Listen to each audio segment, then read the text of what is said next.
Hello everyone पुन प्रथमे मैं आपलोকক सकलोके मोर अन्य एटा भिडिओলৈ आदरणी जनाइছো। आशा करूँ आपलोके कुशले आछे। আজি मोर এই थालीखনত থকা এই দুইটা ৰেচিপিনো মই কেনেকৈ বনালো তাৰে এটা থুলমূল আভাস আপোনালোকৰ মাজলৈ আগবঢ়ালো। আশা কৰো আপোনালোকে ভাল পাব। যেহেতু আপোনালোকে সকলোৱে বনাব জানে সেইবাবে মই বৰ বেছি কৈ থকা নাই। তেনেহলে পলম নকৰি আজি ৰেচিপি কিটালৈ আগবাঢ়ো বলক।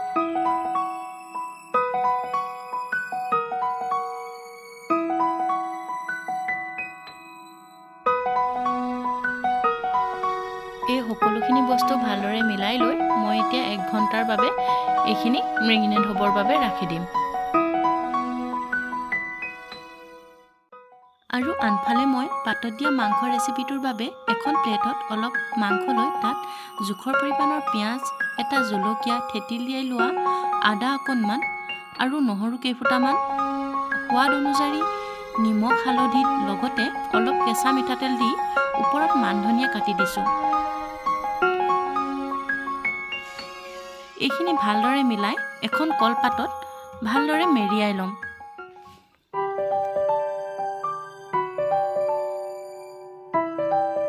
আপোনালোকে বাৰু এনেদৰে মুৰ্গী মাংস পাতত দি খাই পাইছেনে? যিসকলে খাই পাইছে তেওঁলোককতো নকলেও হ'ব, আৰু যিসকলে খোৱা নাই এবাৰ বনাই খাই চাবচোন, ইয়াৰ সোৱাদেই সুকীয়া হয়।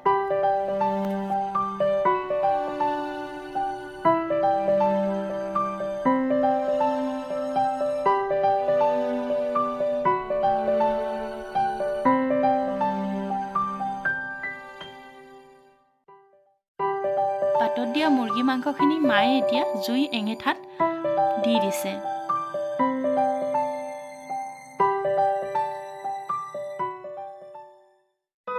আনফালে তেল গৰম হোৱাৰ লগে লগে মই তেজপাত, ইলাচি, শুকান জলকীয়া দি অলপ লৰাই তাত জোখৰ পৰিমাণৰ নিমখ হালধি দি অলপ সময় পাছত আকৌ কাটি ৰখা পিঁয়াজখিনি দি দিছোঁ।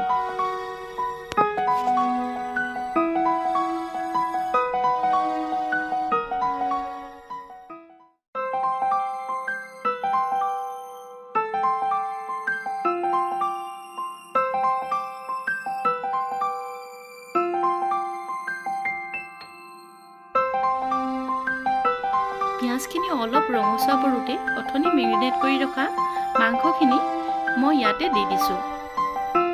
এতিয়া এইখিনি ভালদৰে মিলাই অলপ সময় বাবে আমি ঢাকি ৰাখিম।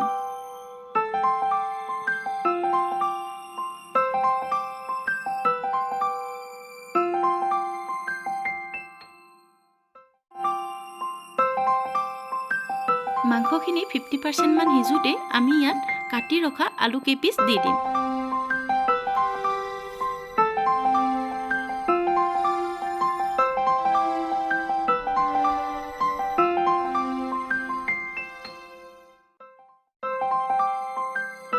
এতিয়া মই ইয়াত থেতেলিয়াই থোৱা আদা নহৰু পেষ্টটো দি দিছোঁ।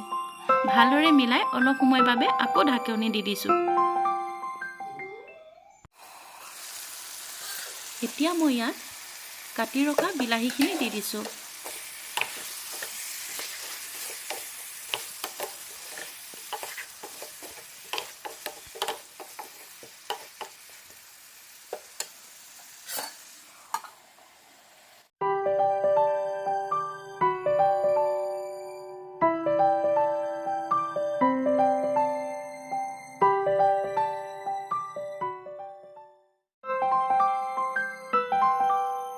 এতিয়া মই ইয়াত অলপ গৰম পানী দি দিম। আপোনালোকেও নিজৰ প্ৰয়োজন অনুযায়ী অলপ গৰম পানী দি দিব।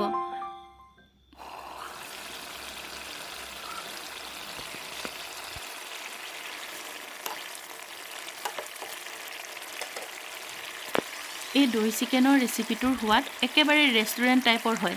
আপোনালোকে যদি বনাই খোৱা নাই এবাৰ বনাই খাবচোন। আজি মোৰ এই দৈ চিকেন ৰেচিপিটো প্ৰায় সম্পূৰ্ণ হৈ উঠিছে। ওপৰত মই অলপ মানধনিয়া দি দিছোঁ। এইটো একেবাৰে অপচনেল হয়। আজি মোৰ এই ভিডিঅ'টো শেষলৈ চোৱাৰ বাবে আপোনালোকলৈ বহুত বহুত ধন্যবাদ থাকিল। যদি আপোনালোকে আজি মোৰ এই ৰেচিপি দুটা ভাল পালে তেনেহলে ভিডিঅ'টোত এটা লাইক আৰু চেনেলটো ছাবস্ক্ৰাইব কৰি দিব বুলি আশা কৰিলোঁ।